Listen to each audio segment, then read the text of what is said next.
أعوذ بالله من الشيطان الرجيم.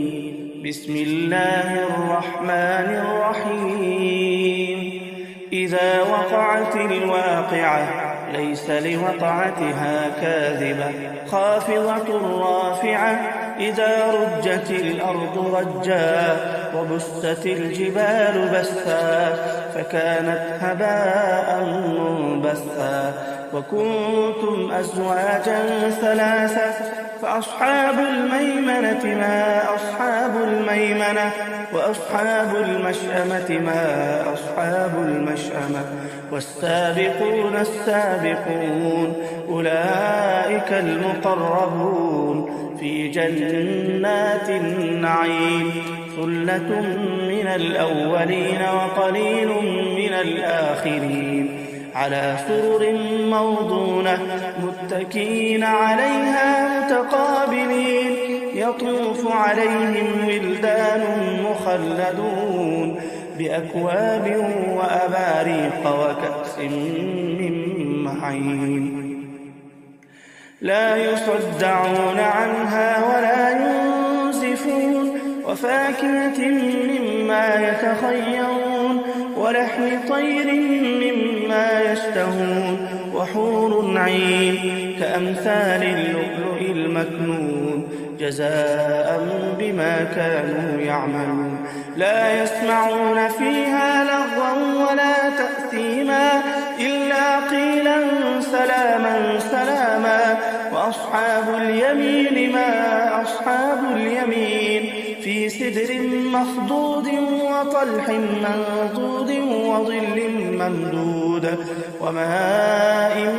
مسكوب وفاكهة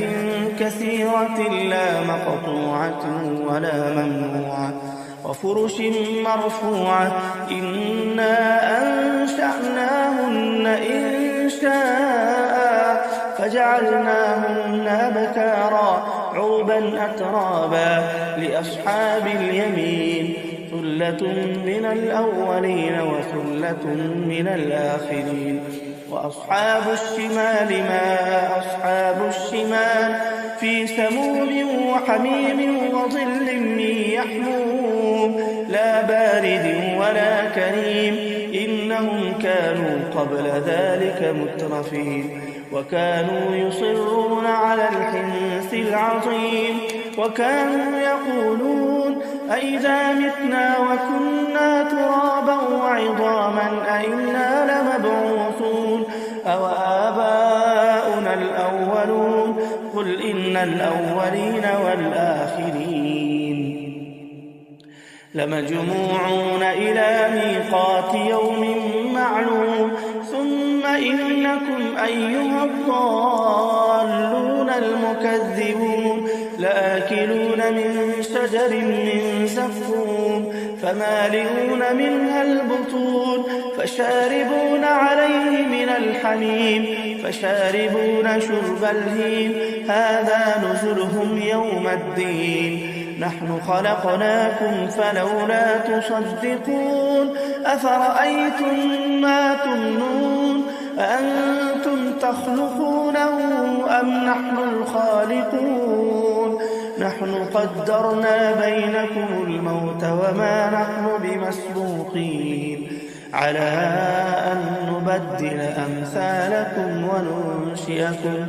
وننشئكم فيما لا تعلمون ولقد علمتم النشأة الأولى فلولا تذكرون أفرأيتم ما تحرثون أنتم تزرعونه أم نحن الزارعون لو نشاء لجعلناه حطاما فظلتم تفكرون إنا لمغرمون بل نحن محرومون أفرأيتم الماء الذي تشربون أأنتم أنزلتموه من المزن أم نحن المنزلون لو نشاء جعلناه أجاجا فلولا تشكرون أفرأيتم النار التي تورون أأنتم أنشأتم شجرتها أم نحن المنشئون نحن جعلناها تذكرة ومتاعا للمقوين فسبح باسم ربك العظيم فلا أقسم بمواقع النجوم وإنه لقسم لو تعلمون عظيم إنه لقرآن كريم في كتاب مكنون لا يمسه إلا المطهرون تنزيل من رب العالمين أفبهذا الحديث أنتم مدهنون وتجعلون رزقكم أنكم تكذبون فلولا إذا بلغت الحلقوم وأنتم حينئذ تنظرون ونحن أقرب إليه منكم ولكن لا تبصرون فلولا إن كنتم غير مدينين ترجعونها إن كنتم صادقين فأما إن كان من المقربين فروح وريحان وجنة نعيم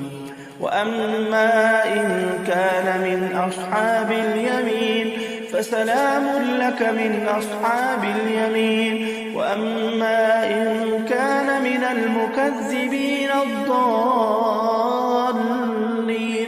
فنزل من حميم وتصلية جحيم إن هذا لهو حق اليقين فسبح باسم ربك العظيم صدق الله.